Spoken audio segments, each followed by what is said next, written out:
ज्ञान त्यान किच कर्म न जाना, सार न जाना तेरी।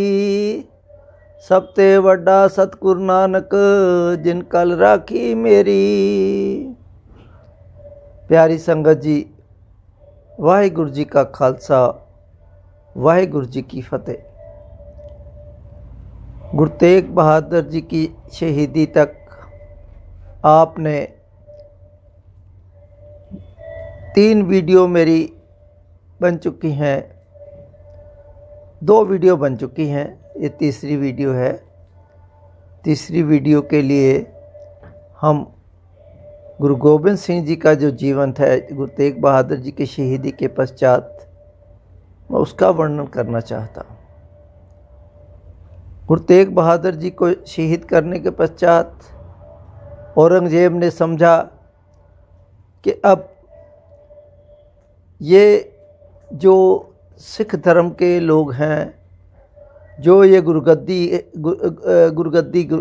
तेग बहादुर जी की, गुरु नानक की गद्दी है, ये ख़त्म हो जाएगी। क्योंकि गुरु गोबिंद सिंह जी केवल उस समय 9 वर्ष के थे, तो उसको कोई, औरंगजेब को भी ऐसी कोई उम्मीद नहीं थी कि गुरु गोबिंद सिंह जी कोई इस तरीके से अपनी फ़ौज इकट्ठी करके कल को उन्हीं की फ़ौजों के साथ लड़ाई लड़ेंगे। परंतु गुरु गोबिंद सिंह जी ने धीरे धीरे अपने सिखों को तैयार करना शुरू किया। सबको गुरु हरगोबिंद जी की तरह, अपने दादा की तरह उन्होंने अपनी संगतों को ये कहना शुरू किया कि हथियार रखो, घोड़े रखो, घोड़े रखो और अपना जीवन मेरे को दो। जैसे सुभाष चंद्र बोस ने कहा था,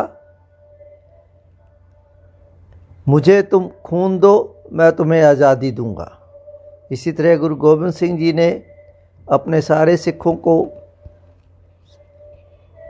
जितने भी हथियार रखने के लिए, जीवन अपना जीवन देने के लिए और घोड़े रखने के लिए बोल दिया। धीरे धीरे उनकी फ़ौज तैयार हो गई और अनंतपुर साहिब में ही उन्होंने नगाड़ा बनाया। नगाड़ा बनाकर उसको और शिकार खेलना शुरू किया। परंतु ये बात भीमचंद, जो वहाँ का राजा था, उसको अच्छी नहीं लग रही थी। हालांकि गुरु गोबिंद सिंह जी का उस समय तक तो उनका नाम गोविंद राय ही था। गोविंद राय जी का ये मतलब नहीं था कि कोई भीमचंद के विरुद्ध कोई लड़ाई लड़नी है। वो तो जो औरंगजेब ने उनके पिता को शहीद किया था और देश धर्म की रक्षा के लिए गुरु तेग बहादुर जी ने अपनी शहीदी दी थी। परंतु तब भी ये जितने सब राजे थे, जो यहाँ हिंदुस्तान के राजे थे, ये सारे ही औरंगजेब से डरते थे। उसी की वजह से उनके अंदर हिम्मत नहीं थी कि कोई भी उनके राज में, उनकी राज्य की एरिया में, उनके स्थान पर, उनके जबकि ये जगह जो थी अनंतपुर साहिब वाली, ये गुरु तेग बहादुर जी ने अपने पैसों से खरीदी हुई थी। कोई ज़मीन, ये मुफ्त की ज़मीन नहीं थी। परंतु फिर भी गुरु गोबिंद सिंह जी के जो एक्शन थे, गोविंद राय जी के जो एक्शन थे, क्योंकि उन्होंने नगाड़ा बनाना शुरू कर दिया, नगाड़ा बजाते, शिकार खेलते, ये सब काम करने शुरू कर दिए। इस चीज़ का ऑब्जेक्शन उनके पास एक तो मामा कृपाल चंद, वो भी इनको टोकने लग गए कि भाई ये हम दूसरे राज में बैठे हैं, आगे ही गुरु तेग बहादुर जी की शहीदी हो चुकी है। परंतु गुरु गोबिंद सिंह जी अपने एक्शन से हटे नहीं, और जब माता गुजरी जी को भी बोला गया, माता नानकी जी को भी बोला गया कि ये जो इस समय माहौल है वो गुरु गोबिंद सिंह जी की एक्टिविटीज़ में कुछ प्रॉब्लम ना करे। गुरु गोबिंद सिंह जी को जब बार बार टोका गया तो उधर से राजा मेदिनी प्रकाश जो नाहन के राजा थे, उन्होंने गुरु गोबिंद सिंह जी को निमंत्रण भेजा, गोविंद राय जी को, क्योंकि नाहन के राजा मेदिनी प्रकाश को पता था कि ये गुरु नानक की गद्दी ना किसी से डरती है ना किसी को डराती है। इसी गद्दी ने पहाड़ी राजाओं को 52 पहाड़ी राजाओं को 6वें गुरु हरगोबिंद जी ने इन्हीं मुग़लों के राज से छुड़वाया था। मुग़लों के कंट्रोल में जब जेल में बंद थे तो उनको भी फ्री किया था। तो इसलिए राजा मेदिनी प्रकाश को इनकी गद्दी पे, गुरु तेग बहादुर जी की गद्दी पे गोविंद राय आए हैं, तो उनकी गद्दी पे उसको बड़ा विश्वास था। उसने गोविंद राय जी को अपने नाहन में बुला लिया और गुरु गोबिंद सिंह जी भी वहाँ चले गए। गोविंद राय जी ने जाकर वहाँ पर पांवटा साहब में अपना कार्य शुरू किया। अपना ऐसा स्थान जहाँ शांति थी, ऐसा स्थान ढूंढा और वहाँ पर आकर एक गुरुद्वारा बनाना शुरू किया। कुछ ही दिनों में गुरुद्वारा बन गया और इसी तरीके से उन्होंने 52 कवि बुलाए और हर एक को सम्मान देना। जितने भी प्रबुद्ध लोग थे उनको प्रॉपर सम्मान देना, उनकी जो भी भेंट होती उनको देना, ये कार्य गुरु गोबिंद सिंह ने शुरू कर दिया था। पहुंचकर पांवटा साहब जमुना के किनारे गुरुद्वारा बनाया और उन्होंने अपनी छोटी मोटी सेना बनानी शुरू कर दी। पीर बुद्धू शाह जो उनके बहुत नज़दीक था, उनसे उनकी जो रेगुलर बातचीत भी होती रहती थी, उसने भी 500 पठान गुरु गोबिंद सिंह जी को दिए। परंतु भीमचंद जो था वो अंदर से खुश नहीं था। भीमचंद जो था वो गुरु गोबिंद सिंह जी, गोविंद राय जी को अपने कंट्रोल में करके रखना चाहता था, जबकि गोविंद राय जी वो चाहते थे ना किसी, उनका असूल था ना किसी से डरो ना किसी डराओ। भंगाणी का युद्ध इस वजह से उनको पांवटा साहब में करना पड़ा। उसके पश्चात गुरु गोविंद राय जी वापस अनंतपुर आए। अनंतपुर आने के पश्चात जो उनको कई 12 जंगें गुरु गोबिंद सिंह जी ने मुग़ल राज के विरुद्ध हर जगह पर, अलग अलग जगह पर लड़ी हैं और सारी जंगें जीती हैं।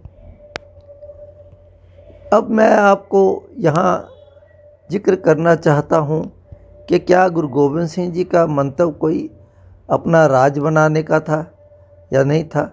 इसमें मैं जो चाणक्य ऋषि लिखते हैं कि लड़ाई के 3 कारण होते हैं, जर, जमीन और जोरू, यानी धन दौलत, ज़मीन के टुकड़े और औरत, जिसकी वजह से बहुत से घरों में कलेश होते हैं।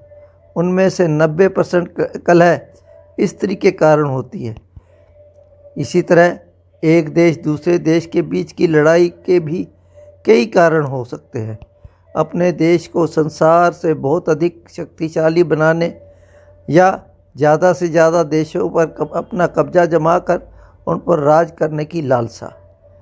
स्वार्थिक धार्मिक संतों को केवल अपने धर्म के को सर्वोपरि दिखाने के लिए सच्चाई की राह को बदलकर सच्चे व सुगम मार्ग की चर्चा न करने की परंपरा घातक है। ऐसा नहीं है कि सच्चाई पर चलने वाले लोग हमारे समाज में नहीं हैं, परंतु उनको आगे आने से रोकने या गुमराह करना स्वार्थी संत अपना धर्म समझते हैं। अपनी गद्दी की सलामती के लिए कुछ भी कर सकते हैं। वह सच्चाई वाले व्यक्ति को रास्ते से हटाने के लिए उसकी हत्या तक सोच सकते हैं, जबकि मृत्यु उन पर भी आनी है। सिकंदर भी पूरे संसार को जीतने की लालसा करते रहे, परंतु जब समझ आई तो बहुत देर हो चुकी थी। लाखों बेगुनाहों का खून हो चुका था। अपना अंतिम समय नज़दीक जानकर सिकंदर ने कहा कि जब मेरी मृत्यु हो जाए तो मेरे हाथ बाहर कर देना, ताकि लोग भी मेरी गलती से शिक्षा लें। अंतिम समय खाली हाथ जाना है, परंतु सत्ता के नशे में यह याद ही नहीं रहता। हिटलर भी यही चाहता था, परंतु अंत में उसको आत्महत्या करनी पड़ी। परंतु आज सत्ता में बैठे राजनेता की देश की करोड़ों रुपए की संपत्ति हड़प कर यह सोच रहे हैं कि ये उनके साथ जानी है। उनको सच को छुपाने के लिए हर दुष्ट कर्म, बहुबल, झूठे कर्म करने में कोई हिचकिचाहट नहीं। युग में दो धार्मिक ज्ञानी एवं योद्धाओं भगवान राम जी और रावण के बीच में लड़ाई हुई। शूर्पणखा की खूबसूरती पर हमला करके लक्ष्मण ने लड़ाई की रेखा खींच दी। रावण इतने गुणी ज्ञानी होते हुए भी अपने अहम के कारण बदले की भावना से सीता का हरण करके युद्ध को चुनौती दे डाली। दोनों तरफ से युद्ध में लाखों बेगुनाहों का खून हुआ। इसी तरह द्वापर में महाभारत का युद्ध हुआ। पांडवों ने महल बनवाया। फर्श इस तरीके का बनाया कि फर्श वाले स्थान पर पानी लग रहा था, जबकि वास्तव में वहाँ पानी नहीं था। इसी तरह बगीचे का युद्ध हुआ। पांडवों ने महल बनवाया। फर्श इस तरीके का बनवाया कि फर्श वाले स्थान पर पानी लग रहा था, जबकि वास्तव में वहाँ पानी नहीं था। इसी तरह बगीचे में तालाब बनवाया। उसके ऊपर इस तरीके के रंगों को पानी के ऊपर सजावट बनाई गई। वहाँ पानी की जगह फर्श महसूस हो रहा था। इस कार्य को करने में द्रौपदी की बहुत मेहनत की थी। इस महल के उद्घाटन के लिए समाज के सभी लोगों को बुलाया गया था। दुर्योधन को पहले वहाँ से गुजरना था। उसे फर्श पर पानी का एहसास हुआ। वहाँ से कपड़े समेट कर निकला, परंतु वहाँ पानी नहीं था, इसलिए निश्चित होकर आगे निकल गया। परंतु जहाँ तालाब था वहाँ तो पानी था, जिसका एहसास उस पर की गई कलाकारी की वजह से नहीं हो सका और तालाब में गिर गया। तैरना जानता था, बाहर निकला। द्रौपदी ने बड़ी मेहनत से उस तालाब पर बिखरे रंग बिखेरे थे। द्रौपदी ने बड़ी मेहनत से उस तालाब पर रंग बिखेरे थे। सब रंग बिखर गए। द्रौपदी ने जब यह देखा तो उसके हृदय को चोट लगी, क्योंकि आज महल का उद्घाटन था। वह अपने विवेक को ना रोक सकी और कह दिया, अंधे का बेटा अंधा। गलती तो हो गई। दुर्योधन ने सुना तो द्रौपदी को यह बोलकर उस पर गहरी चोट कर गए। उसने कहा कि अब आगे देखो, अंधे का बेटा अंधा क्या करेगा। इन्हीं बोल के कारण महाभारत का युद्ध हुआ। उस समय चोटी के इंजीनियर, वैज्ञानिक, विद्वान लोग मारे गए। महाभारत की लड़ाई का मुख्य कारण एक स्त्री थी। द्रौपदी ने दुर्योधन के लिए उपयोग के कठोर शब्द द्रौपदी के चीरहरण का कारण बना। परंतु लाला लाजपत राय कहते हैं कि जब मैं गुरु गोबिंद सिंह जी को देखता हूँ कि उन्होंने तलवार उठाई, धनुष भी उठाया, बंदूक भी उठाई। एक तरफ शक्तिशाली हुकूमत और एक तरफ केवल फ़कीर सिपाही। ऐसा फ़कीर जो ना तो बहुत जागीरदार है, जिसके पास ना बहुत बड़ी कोई सेना है और लंबे चौड़े शस्त्र नहीं है। एक तरफ वक्त की शक्तिशाली हुकूमत और दूसरी तरफ फ़कीर के शस्त्र उठाने का कारण कोई स्त्री नहीं, कोई राज की लालसा नहीं, धन दौलत का लालच नहीं। उसने तलवार उठाई देश धर्म की रक्षा के लिए, देशवासियों की रक्षा के लिए। आखिर उनकी रक्षा की खातर सब कुछ कुर्बान कर दिया। गुरु गोबिंद सिंह जी की यह लड़ाई केवल और केवल हिंदुस्तान से मुग़ल राज को उखाड़ने का और हिंदुस्तान को आज़ादी दिलाने का उनका मुख्य पर्पस था। उन्होंने पूरा सर्वंश देश के न्यौछावर कर दिया।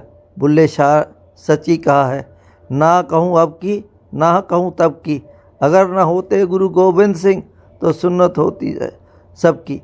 आज हम जिस हिंदू राष्ट्र की कल्पना कर रहे हैं, यहाँ केवल और केवल इस्लाम ही धर्म ही होता। इसलिए स्वामी विवेकानंद जी ने गुरु गोबिंद सिंह जी के जीवन से बहुत प्रभावित थे।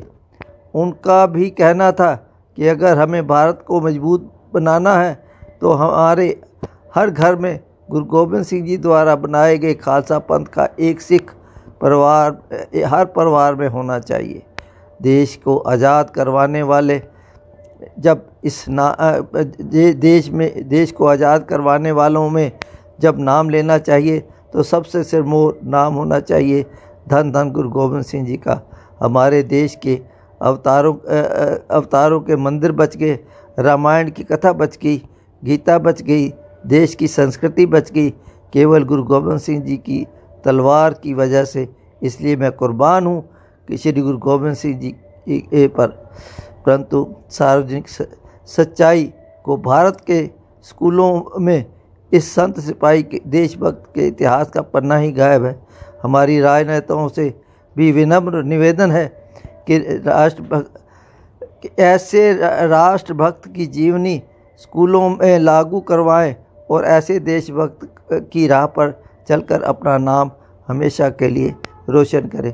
पर आपको यही बताना चाहता हूं कि गुरु गोबिंद सिंह जी ने सिर्फ देश धर्म के लिए, इसीलिए मेरा कहना है कि देश के राष्ट्रभक्त गुरु गोबिंद सिंह थे।